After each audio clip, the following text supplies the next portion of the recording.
Saudações. Quero compartilhar com vocês o que chamo de crença fundamental inexistente. E tiro meus pensamentos da palavra de Deus em 2 Coríntios 3, versículo 17. Diz: Ora, o Senhor é esse Espírito, e onde está o Espírito do Senhor, aí há liberdade. Ele nos dá a liberdade, certo? Então eu quero dizer a vocês logo de cara, eu tenho um problema muito sério com os cristãos. Eu tenho um problema muito sério com as igrejas e eu tenho um problema muito sério com os ministérios. E você provavelmente estava se perguntando, bem, Jim, qual é esse problema? E meu problema com todos eles, e eu encontro isso em todos os três, para ser honesto com você, é que eles rejeitam os não ortodoxos entre eles. E é por isso que temos 45 mil denominações conhecidas hoje. É por isso que temos grupos dissidentes em todos os lugares hoje que você olha. Há grupos dissidentes em todo lugar. E então você tem divisões dentro de grupos dissidentes hoje. E por que isso? É porque nós crucificamos ou cancelamos os não ortodoxos entre nós. E agora você provavelmente está se perguntando, bem, o que é ortodoxo? Bem, ortodoxia é quando você se conforma com o que é tradicional, com o que é aceito, com qualquer que seja a norma da sua igreja, sua denominação, seu ministério, seu grupo. Isso é chamado de ortodoxia. Em outras palavras, você simplesmente segue o que for declarado, quaisquer que sejam as políticas, o que for dito, você não coloca nenhuma discordância. Então, o que é heterodoxo? Bem, heterodoxo é quando você entra em choque com algumas das tradições, algumas das normas, alguns dos princípios do que quer que seja seu grupo, ou igreja, ou denominação em particular. Então você tem que se perguntar, bem, o que foi Jesus? Porque Jesus é o exemplo supremo. Certamente não eu, ou meu ministério, ou sua igreja. Jesus Cristo é o exemplo. Então o que foi o Jesus? Bem, Jesus era um ortodoxo heterodoxo. Por que você gosta disso para um pequeno trava-língua? Então ele era completamente ortodoxo no modo de vida de Deus. 100% ortodoxo. Ele seguiu o que se fosse o modo de vida de Deus. É você? Esse é o seu grupo? Eu tinha um amigo meu. Quando decidi parar de tomar cafeína, e ele achou que eu estava um pouco rígido, digamos assim.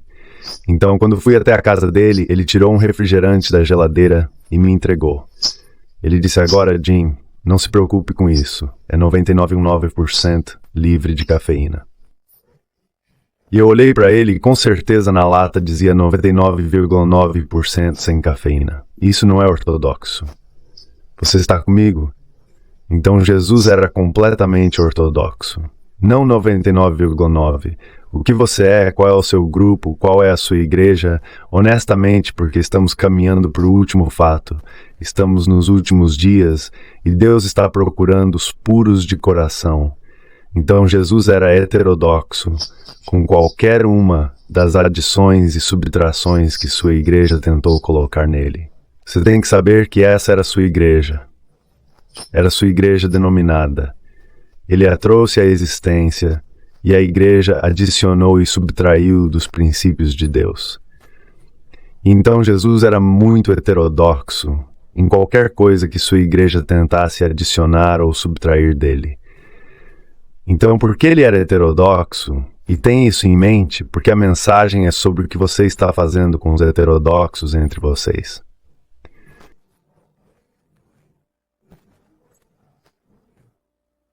Sério. Então, o que a igreja dele fez? O que o presidente da Conferência Geral de sua época, Caifás, o que Caifás fez com Jesus? Caifás disse em João 11, versículo 50, é conveniente para nós, seja qual for o sistema, seja qual for o grupo, seja qual for o ministério, é conveniente para nós que um homem morra. Em outras palavras, eles precisam cancelar qualquer um que discorde deles. Qualquer um que desafie seu pensamento ou sua ideia. Então eles os cancelaram. Eles crucificaram Jesus Cristo porque ele era heterodoxo às suas tradições, às suas normas, ao que eles acrescentavam ou subtraíam das Escrituras. E deveria haver um aviso solene para todas as igrejas, todos os ministérios e todos os indivíduos hoje. Precisamos ser muito cuidadosos e cautelosos sobre como você coloca suas mãos em outra pessoa. Deus tem apenas um Espírito Santo, e esse Espírito Santo não é você. Temos tantos Espíritos Santos juniores correndo por aí hoje, dizendo a todos o que eles precisam acreditar ou não acreditar, ou tentando ajustá-los toda vez que eles se voltam. Liberdade é liberdade das restrições impostas por outros ao seu modo de vida, suas visões e seu chamado. E Deus é o autor da liberdade, não o homem. Deus dá liberdade a cada homem. Você dá, sua igreja dá, seu ministério dá. Por exemplo, vamos testar isso. Vamos ver se você é ortodoxo ou o que você faz com os não ortodoxos. O que sua igreja, em uma reunião do conselho ou reunião de negócios da igreja, teria feito com Noé construindo uma arca? Então, digamos que Noé vem e diga: vou construir esta arca no meio deste deserto e quero ganhar o seu grupo. Noé: de jeito nenhum.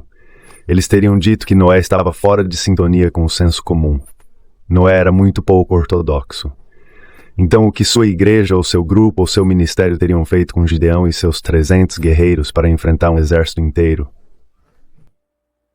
Deus reduziu o exército para 300 pessoas.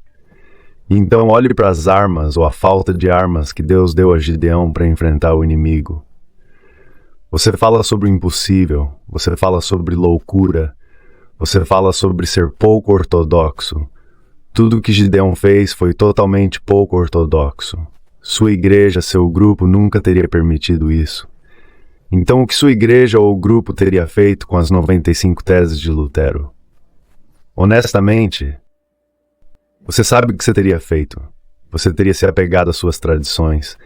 Ele desafiou as tradições de sua época. Você teria dito que Lutero era subversivo. Você teria dito que Lutero era heterodoxo. E o que você teria feito com Lutero? O mesmo que Caifás fez com Jesus Cristo. Você o crucificaria. Você o cancelaria. Você tem que salvar seu grupo, o pensamento do seu grupo ou o pensamento da sua igreja, para que nada dessas 95 teses entre e desafie a segurança do seu grupo em particular. Então você e a igreja teriam concedido liberdade a qualquer um desses indivíduos para prosseguir? O que o Espírito Santo está dizendo a você agora? Porque Deus fez. Cada um deles, Deus fez. O homem não teria. Eu me lembro de quando estou voltando um pouco, quando Deus me chamou para o ministério ativo para sair, falar e pregar. E um dos lugares para onde fui convidado foi para o ministério independente que estava chamando 50 ministérios independentes de todo o mundo. E ele me pediu para fazer o discurso de abertura e encerramento. E como resultado da mensagem que dei, o título era: Quem é o único? Você está no comando ou Deus está no comando do seu ministério e mensagem? Como resultado disso, recebi convites para falar em todo o mundo, em todos os lugares. E muitos desses lugares não eram apenas igrejas, mas eram ministérios independentes que a igreja não aprovava ou estavam em desacordo com a igreja. Mas eu ainda fui. E meu pastor local, estávamos em um almoço de confraternização, estávamos na fila de recepção, e o pastor Schultz, ele faleceu, um grande velho sujeito alemão, ele está bem ao meu lado. Ele diz: Jim, você sabe, a conferência realmente tem um problema com você. Olhei para o pastor Schultz, eu disse: sério, Gerald, o que é? Ele diz: eles me disseram para lhe dizer que você tem que parar de falar nesses ministérios independentes, esses grupos, essas igrejas domésticas. Eu digo: bem, eu falo na igreja também. Eu falo em níveis de união, níveis de conferência, nível de igreja. Não, eles não querem que você vá a nenhum desses grupos. E eu digo: bem, eu tenho autoridade da palavra de Deus para ir a esses grupos e falar. Ele diz: você tem. Eu digo: sim. Leia Apocalipse 14, 6. Devemos levar o evangelho eterno a todas as nações, tribos, línguas e pessoas. Eu disse: bem, pastor Schultz, você entende o que a palavra parentesco significa? Eu digo: vá até sua concordância e procure. Significa fora das camisas. É isso que significa parentesco. E eu disse, você concordaria com algumas dessas coisas na visão da igreja? Não estou dizendo que eles eram, mas na visão da igreja eles são ramificações. E ele diz, sim. Eu disse, bem, se eles são ramificações, e se você realmente tem o evangelho, você tem uma obrigação solene de levar essa mensagem para as ramificações. Eu disse, você quer que eu marque uma reunião para você falar com eles? Ele não achou isso muito engraçado. Eu disse, eu posso te levar para dentro. O que estava acontecendo lá? Assim diz o Senhor na minha vida não deve ser deixado de lado, pois assim diz a igreja sobre a minha vida. Você está me seguindo? Assim diz a igreja sobre a sua vida nunca deve ter precedência sobre assim diz o Senhor na sua vida particular. As pessoas foram educadas de tal forma que vieram para colocar os homens onde somente Deus deveria estar. Pois há apenas um Deus e há apenas um mediador entre Deus e os homens. E esse é o homem Jesus Cristo. 1 Timóteo capítulo 2, versículo 5. Há um Deus e há um mediador entre o homem e Deus, entre você e Deus. E essa não é a igreja, e esse não é o seu ministério. Esse não é o seu grupo, esse é Jesus Cristo. E se a igreja e o ministério no seu grupo estão fazendo o que deveriam estar fazendo, eles deveriam estar conectando você a Deus e a unidade com Deus que foi perdida no Éden, não a si mesmo. Esse é um verdadeiro teste para saber se essa igreja é realmente a agência designada por Deus ou se esse ministério é ou não. Honestamente, você vai até ele de joelhos, você pergunta a ele, você filtra tudo através dele. Onde ser governado por Deus, não controlado pelo homem. Deus é o autor da liberdade, não o homem. O homem não é aquele que... O homem restringe sua liberdade. Deus inventou a liberdade, ele foi o autor da liberdade. Eu me lembro quando, voltando, 3, 4 anos, Sally estava realizando um estudo bíblico feminino em nossa casa. E tínhamos algumas mulheres vindo para participar do estudo bíblico da tarde. E tínhamos pessoas de 3 ou 4 grupos denominacionais diferentes participando. E Sally convidou 3 das mulheres menonitas que ela conhecia. E essas mulheres menonitas estavam animadas. Elas viriam e se juntariam ao nosso grupo. Você sabe, as mulheres com pequenos gorros e coisas dessa natureza. Eu as amo. Elas são pessoas lindas. E a notícia se espalhou na igreja de que essas 3 mulheres iriam participar do estudo bíblico de Sally. E elas tiveram uma reunião de negócios da igreja, se a igreja permitiria que essas 3 lindas mulheres participassem do estudo bíblico. E a igreja disse que elas não poderiam comparecer. Você está falando sério? Há um mediador entre Deus e o homem, e esse é o homem Jesus Cristo. Então, o que é essa crença fundamental, engraçada e inexistente que você provavelmente está se perguntando? Aqui está. Deixe-me ler bem devagar para você. Liberdade de pensamento e prática, sob a orientação da palavra e do Espírito de Deus, é essencial para a crença cristã. A liberdade que eu dou a você em seu pensamento e sua prática, com você estando sob o governo da palavra e do Espírito de Deus, é essencial para seu crescimento. A discussão aberta. Seu grupo permite isso a você? Deixe-me continuar. Desdobrar a liberdade de consciência do indivíduo, sua liberdade de consciência, para determinar e obedecer à vontade de Deus em sua vida na jornada em que você está. Essa é a crença fundamental e inexistente. Não consigo encontrar isso em nenhuma igreja. Não consigo encontrar isso em nenhum ministério ou grupo de igreja doméstica em que já estive. É inexistente e deveria estar lá. Deixe-me ler bem rápido para você. Liberdade de pensamento e prática, sob a orientação da palavra e do Espírito de Deus, é essencial para a crença cristã.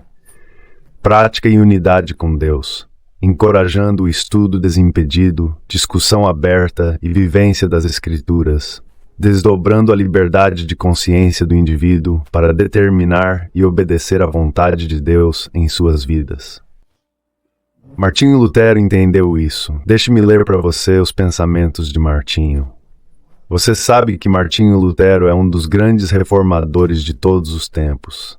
Ele diz isso e eu cito: eu tenho o direito de acreditar livremente, de não ser escravo da autoridade de ninguém, de confessar o que parece ser verdade, seja provado ou refutado, seja falado por um católico ou por um herege. Em questões de fé, eu acho que nem conselheiro, nem papa, nem nenhum homem tem poder sobre minha consciência.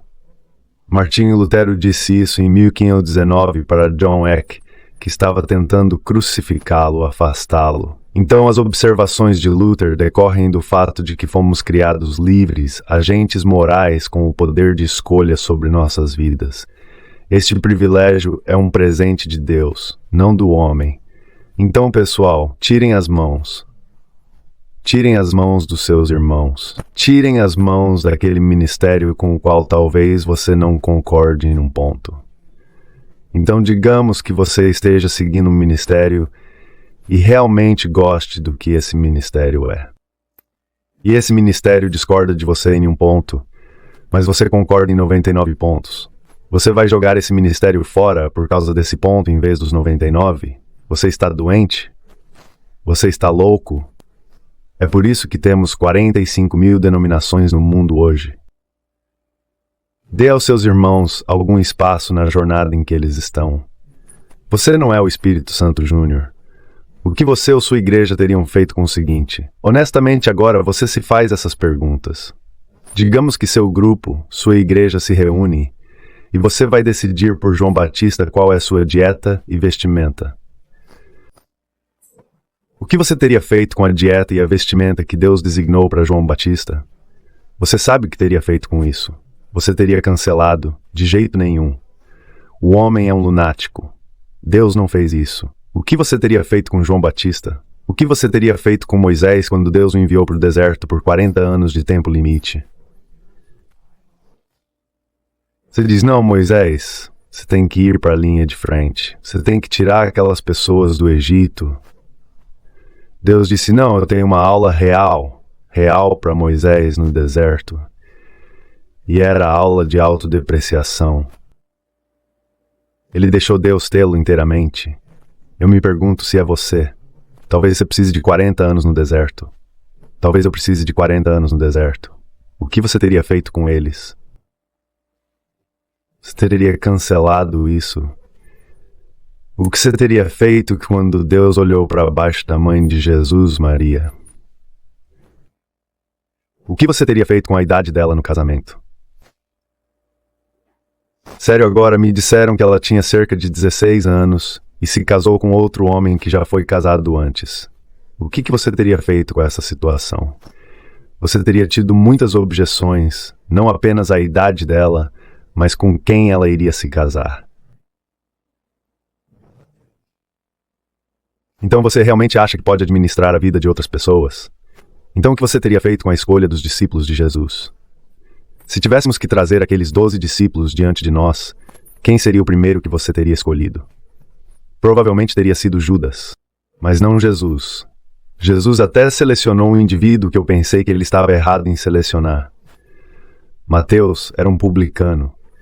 Jesus, você não pode trazer um publicano, o indivíduo mais desprezado da raça judaica, um publicano que vendeu sua igreja. Você vai trazer como discípulo. O que seu grupo teria feito com isso? Você sabe o que você teria feito? O que você teria feito com o treinamento de Saulo depois que Deus derrubou Saulo de seu cavalo alto e ele se tornou Paulo? Para onde Deus enviou Saulo? Para o deserto da Arábia por 3 anos. Você teria provado isso? Não, você o teria enviado para os outros discípulos. Mas Deus teve que treinar Paulo de tal forma que ele pudesse mudar a maneira imprópria como os outros discípulos estavam se comportando. Adivinhe, sua igreja, seu grupo, seu ministério teriam estragado tudo em todas as frentes que acabei de falar.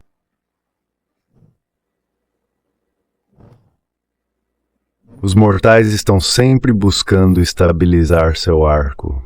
Eles acham que sua posição ou seu intelecto os autoriza a dizer o que você deve ou não fazer, o que você deve ou não pensar.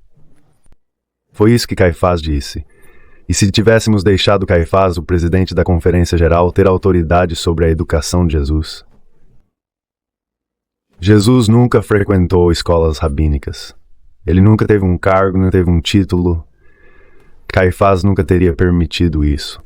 Ele teria desqualificado Jesus Cristo de servir qualquer posição na igreja. Você se lembra da história do impulsivo Pedro com uma espada, não é? Lembra de Pedro, na noite da prisão e traição de Jesus? Pedro puxa uma espada e corta a orelha do servo, pensando que ele está corajosamente se posicionando pelo Senhor Jesus Cristo. Então eu quero te fazer uma pergunta. O que sua igreja teria feito com a espada de Pedro antecipadamente? Porque Pedro estava com Jesus por 3 anos. Então o que diabos Pedro está fazendo com uma espada? Por que Jesus não tirou a espada de Pedro? Você sabe que seu grupo teria tirado a espada de Pedro. Você nunca teria permitido. Você teria tirado essa liberdade. Então por que Jesus não tirou a espada de Pedro? Porque não faz bem algum tirar a espada de Pedro se ele não tem seu coração. Você está acompanhando isso? Muitos de nós estamos atrás da espada de Pedro, ou de seu comportamento, suas escolhas, seus hábitos, seja lá o que você esteja olhando, que aquelas outras pessoas no grupo que não são como você estavam atrás da espada deles, seu comportamento, escolhas e hábitos quando eles não têm o coração deles. E essa é a coisa principal. Mas a coisa principal está faltando hoje. Um cristão autêntico não se preocupa apenas com a verdade. E louvado seja Deus, nós devemos manter a verdade. Mas esse é apenas um aspecto de um cristão autêntico. Os outros 2 aspectos de um cristão autêntico não são apenas que ele tem a verdade pura, ou está buscando essa verdade pura. Eu não conheço ninguém hoje que tenha toda a verdade para lhe dizer a verdade. Então você tem que, se esse for o caso, você tem que jogar todo mundo para fora. Até mesmo João Batista não tinha toda a verdade. Ele estava enganado sobre a segunda vinda de Jesus Cristo. Ele pensou que viria como um rei reinante em vez de um cordeiro morto. Então até João Batista não tinha toda a verdade. Você vai expulsá-lo? Então um cristão autêntico não tem apenas a verdade pura ou busca pela verdade pura, mas também tem poder para viver. Jesus Cristo disse: esperem até receberem poder do alto. Ele disse aos discípulos. Então não é apenas a verdade, temos que ter poder fora de nós mesmos, que é Jesus Cristo que habita em nós. Ele nos dá poder para viver a verdade que temos. E muitas pessoas estão discutindo sobre a verdade, e elas não têm o poder, elas não têm Cristo que habita em nós. Não é de se admirar que tenhamos 45.000 denominações, e além do poder, você tem a verdade, você tem poder, e então você tem que ter o amor do bom samaritano. Se você realmente tem a verdade, e realmente tem Cristo que habita em nós para ter poder, então você terá o amor do bom samaritano. Você amará aquele irmão. Aquele bom samaritano amou o irmão que era o oposto dele. O que você está fazendo com aquele ministério que pensa em um ponto diferente de você? O que você está fazendo com aquela igreja que está rebelde atualmente, que está woke? Nossa igreja está se tornando woke hoje, sabia disso? O que você vai fazer com isso? Se você tem o evangelho, você tem o poder de voltar a eles e trazê-los de volta a Jesus Cristo, não apenas jogá-los fora. Você tem que ter uma mistura de todos os 3, não apenas um. Você tem essa mistura? Provavelmente não. Você provavelmente é uma mulher sem o poder, sem o espírito, sem o óleo. Se você é melhor cuidar da sua própria vida. Os cristãos estão mexendo, se intrometendo e prescrevendo na vida e nos negócios de Jim e Sally Homburger hoje. E eles estão mexendo, se intrometendo e prescrevendo na sua vida também hoje. Você sabe que o que estou dizendo é verdade. Você vai a qualquer igreja ou ministério hoje e encontrará divisão, conflito e inveja. E essa é a marca de uma pessoa carnal. Essa é a marca de uma virgem tola. Eu chamo essas pessoas de maquiadoras. E eu costumava ser uma, não estou apenas apontando o dedo. Eu costumava ser um Espírito Santo Júnior. Eu costumava ser maquiadora tentando fazer as pessoas ficarem iguais a mim, não.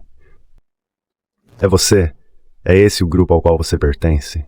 Nossa mudança para o deserto para encontrar Deus. Quando dissemos às nossas igrejas, de volta ao Wisconsin, o que íamos fazer, acordamos e eu disse: algo está faltando. Não sabíamos o que estava faltando. Não tínhamos a coisa principal. Tínhamos a verdade e tínhamos uma igreja, mas não tínhamos o poder e não tínhamos esse tipo de amor. Não sabíamos disso naquela época. Então decidimos vender nosso negócio, vender nossa casa. Você não pode vender um negócio próspero. Você não pode vender uma linda casa de madeira que você tem em 40 acres de terra. Você não pode deixar sua vida na igreja e ir para o deserto e se esconder. Mas Deus nos chamou para fazer isso. É provavelmente a ferramenta mais eficaz que Deus já teve em nossa vida para nos trazer de volta à unidade com Ele, que é uma consciência de Deus, é uma vida governada por Deus. Se quisermos correr para o deserto, não seríamos quem somos hoje. E a igreja lutou contra isso. Eles achavam que lunáticos, achavam que eram para os loucos. Bem, quando eu fui educado, chamávamos o velho e a velha. Não queríamos esse tipo de terminologia. Criamos nossos filhos para nos chamar de pai e mãe. O que há de errado nisso? Mas por que era diferente do deles, e seus meninos serão socialmente privados no deserto? Eles não terão outros meninos para brincar. Sério? Eu queria poder conhecer nossos meninos hoje. Eles estão na faixa dos 40 anos, muito bem-sucedidos. Eles são os líderes de suas respectivas igrejas e são os líderes em seu grupo social.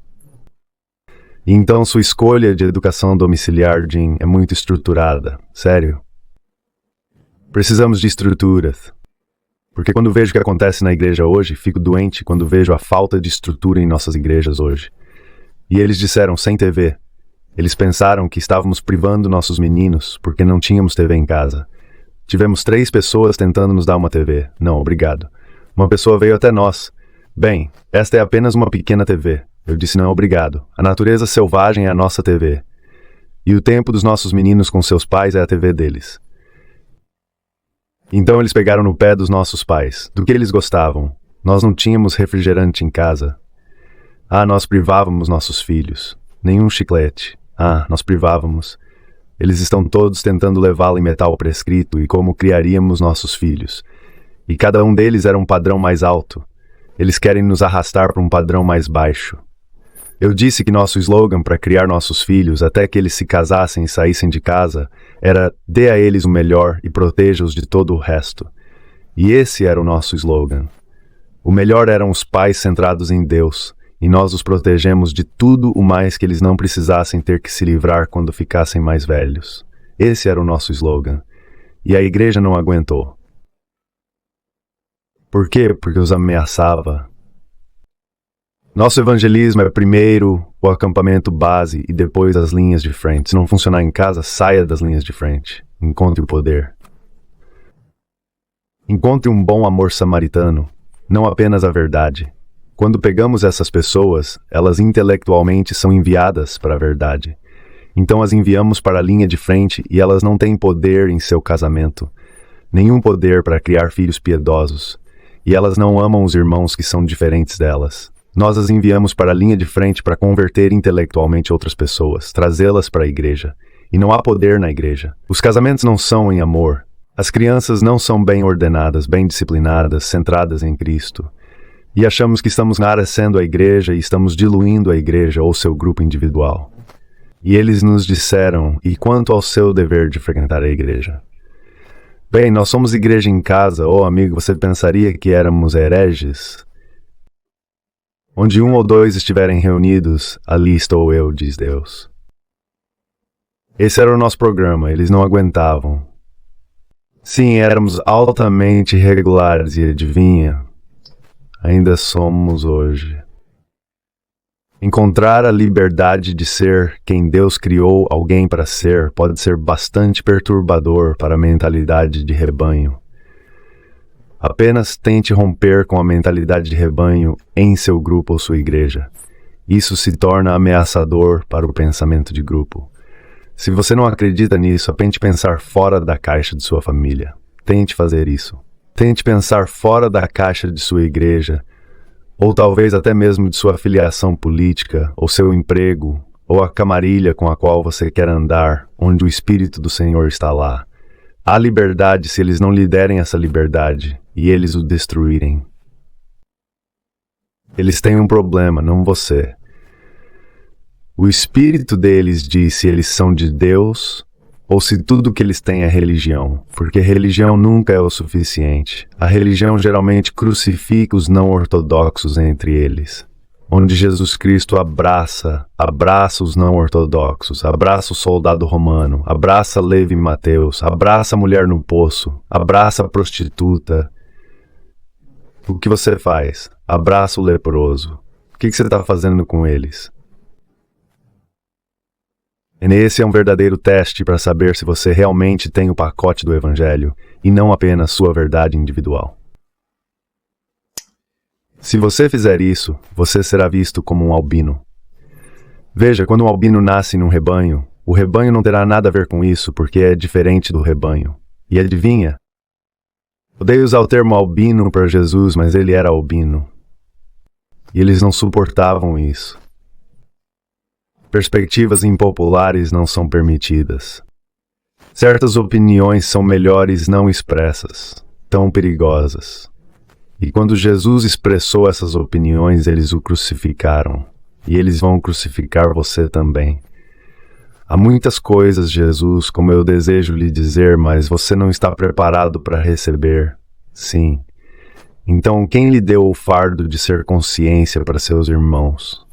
Você acha que Deus colocou isso em você?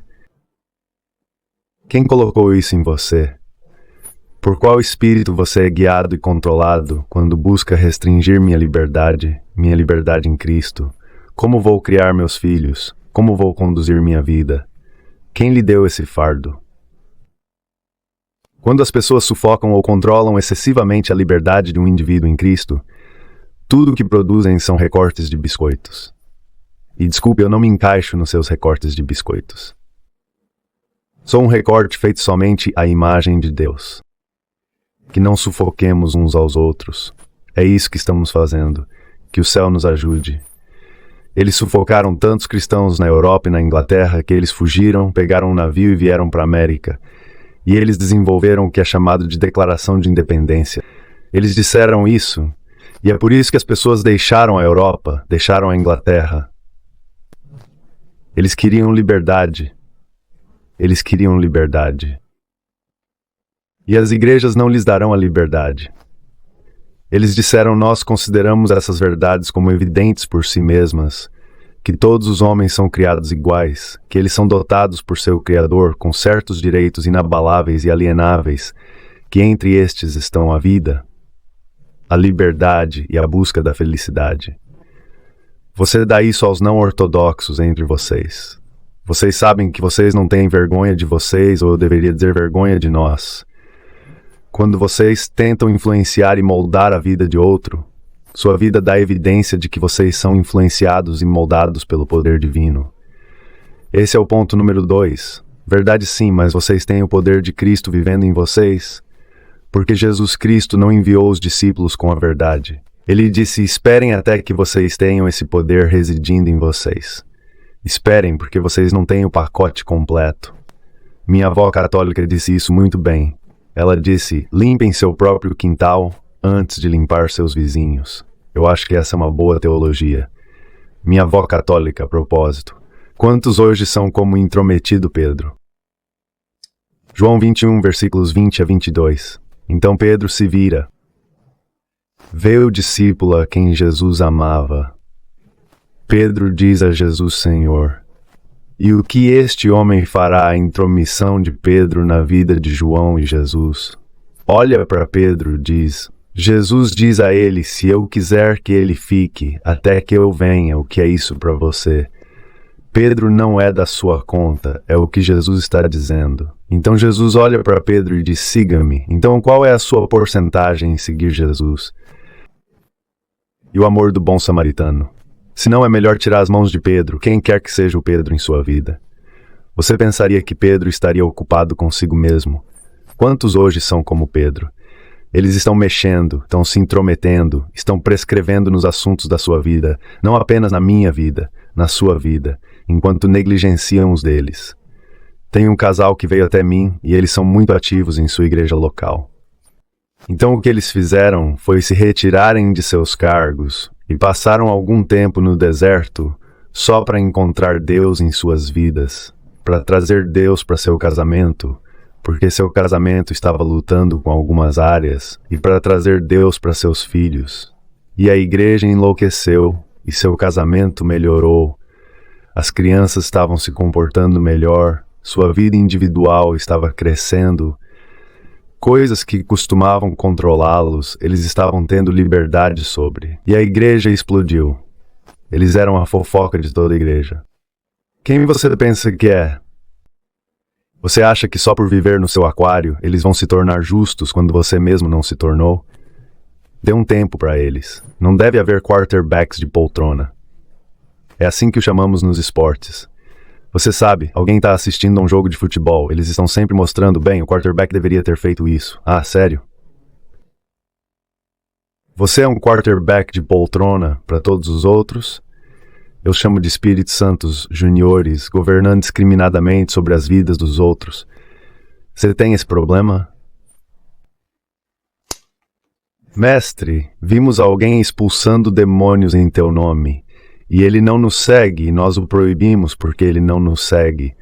Mas Jesus disse, não o proíba, pois quem não é contra nós, é por nós. Marcos 9, versículos 38 a 40.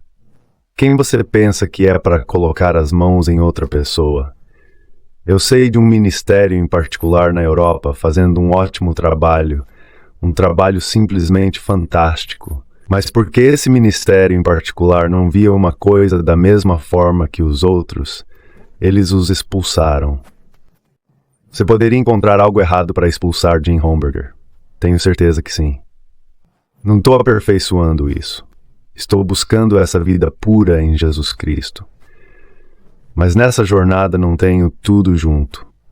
Quem você pensa que é para expulsar essa pessoa na Europa, ou expulsar Jim Homberger, ou quem quer que seja?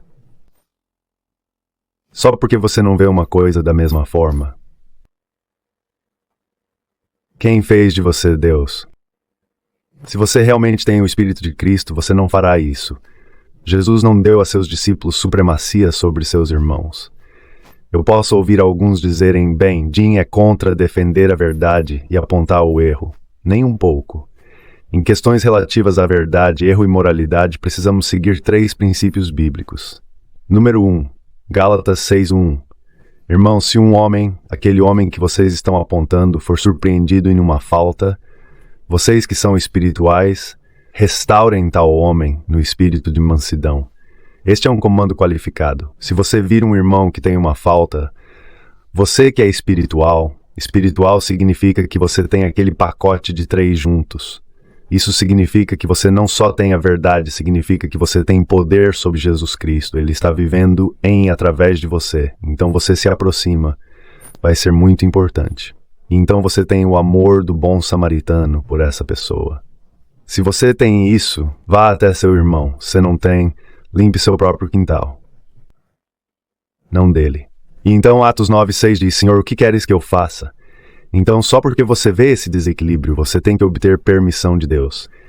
Deus pode não querer que você vá, ou Deus pode querer mudar sua abordagem. Você tem que dizer, Senhor, o que queres que eu faça?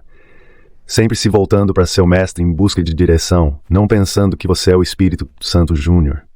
E então Mateus 18:15 diz, é o princípio para abordar alguém que você vê que pode ser um erro. Existe um protocolo adequado.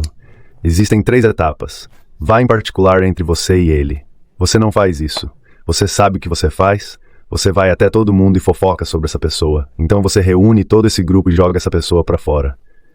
Não. Isso não é a liderança de Deus. Ele diz para ir em particular entre você e ele somente. Eu nem conheço 5 pessoas que seguem esse princípio. Nem mesmo 5 pessoas. Eu conheço milhares de cristãos. Eu nem conheço 5 que seguem esse primeiro passo. O segundo passo é então levar 2 ou 3 testemunhas para comprovar os fatos. Se a pessoa não vê, não entende ou não ouve, então traga 2 ou 3 outras com você. Com a atitude de restaurar, não de jogar fora. Então o terceiro passo é levar isso para a igreja. Eu não conheço ninguém que siga isso. Bem, talvez eu esteja me deixando levar aqui. Essa não é a mensagem disto.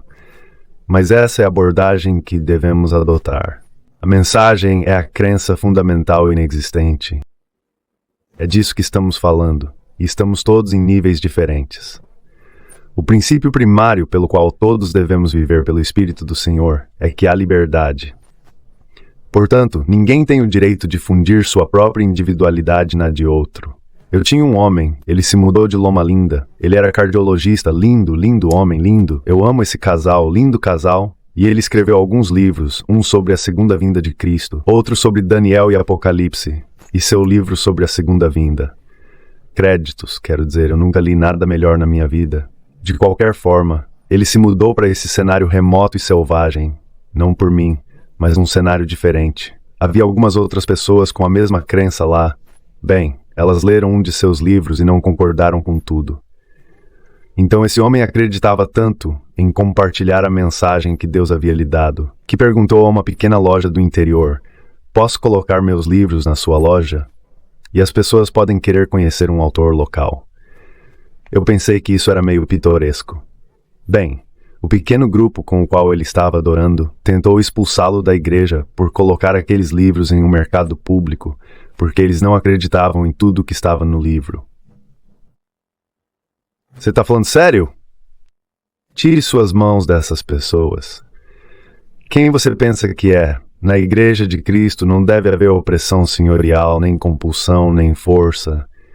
E você diz, bem, isso não é conosco. Bem, às vezes isso pode ser muito sutil. Em vez disso, eles podem estar nos bastidores manipulando coisas, fofocas, coisas dessa natureza. O que Deus está dizendo a você agora?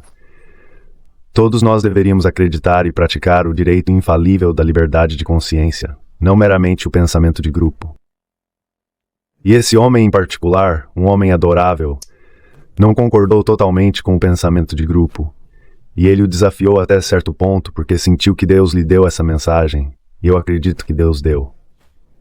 Você não deveria ter que entregar sua consciência pessoal para adotar uma consciência coletiva. Para ser aceito num grupo de crentes, você tem que entregar sua consciência. Então o grupo nos disse, vocês estão gastando muito tempo apoiando outra igreja. Havia outra igreja na comunidade, a cerca de 2h30 de distância, que estava tendo um reavivamento. Foi muito bom. Queríamos fazer parte disso, então estávamos lá toda semana. E essa pessoa em particular nesse grupo diz, não, você tem que passar mais tempo conosco. Você não pode ir lá. Eu conheço pessoas que estão mexendo com as pessoas por causa dos feriados que elas celebram. Você realmente tem o direito, diante de Deus, de tocar em como elas celebram seus feriados. Devemos dar tolerância à jornada da verdade dos outros e à realização dessa verdade em suas vidas individuais. Tolerância. Não discriminá-los se eles não correspondem a nós em todos os aspectos. Estamos aqui para ser uma emoção viva de nossas próprias crenças. Então, quem tem um problema? Você ou o irmão em quem você quer colocar as mãos? Ninguém deve controlar a mente de outro, julgar por outro ou prescrever seu dever. Deus dá a cada alma liberdade para pensar e seguir a Deus, suas próprias convicções. O desejado de todas as nações, página 550. Por que cito isso? Porque se outro autor disse isso muito melhor do que eu, quero dar crédito a esse autor. Isso é poderoso. Você está deixando essas outras pessoas sem obstáculos ou está pisoteando-as? O protesto de Lutero foi uma afirmação do direito de todos os homens adorarem a Deus de acordo com os ditames de sua própria consciência. O grande conflito, página 204. Isso é bíblico? Sim, é. Romanos 14, versículo 12. Para que cada um de nós dê conta de si mesmo a Deus. Não é lindo? Se você tivesse uma entrevista com Jesus Cristo hoje, e você fosse até ele, assim como Nicodemos fez no meio da noite. Ele disse, Jesus, eu tenho um problema com esse grupo aqui, esse grupo em particular, ou o que eles pensam. O que você acha que Jesus diria a você? Eu sei o que ele disse a Nicodemos. Nicodemos, você precisa nascer de novo. Você precisa desses 3 princípios que eu acabei de falar antes. É melhor você cuidar da sua própria vida primeiro. Deixe sua vida ser o exemplo, o testemunho que fala mais alto do que qualquer coisa que você possa dizer. Liberdade de consciência é o básico do protestantismo. Deus não deu aos homens o poder de interferir entre um ser humano e sua consciência. É por isso que rompemos com a Igreja Católica. Eles queriam ser a consciência de todos os seus membros. É por isso que o protestantismo surgiu. Agora vamos ser católicos em nosso protestantismo. Você tem algumas perguntas sérias para se fazer. Cada homem tem uma individualidade própria, que não deve ser submersa em nenhuma outra. A vida de cada um deve ser escondida com Cristo e Deus. Que o homem tome cuidado com a forma como ele coloca restrições onde Deus não coloca nenhuma. Deus chama o homem para agir sob sua supervisão, para aceitar seu padrão, para levar todas as suas decisões e planos a ele para aprovação. Meu verso final, ok? Isaías 2:22, e eu amo isso. Deixai-vos do homem cujo fôlego está nas suas narinas, pois em que se deve ele estimar. Devemos nos submeter a Deus, pois vocês estão completos nele. Colossenses 2:10. Que vocês tirem suas mãos de seus irmãos e se submetam a Deus.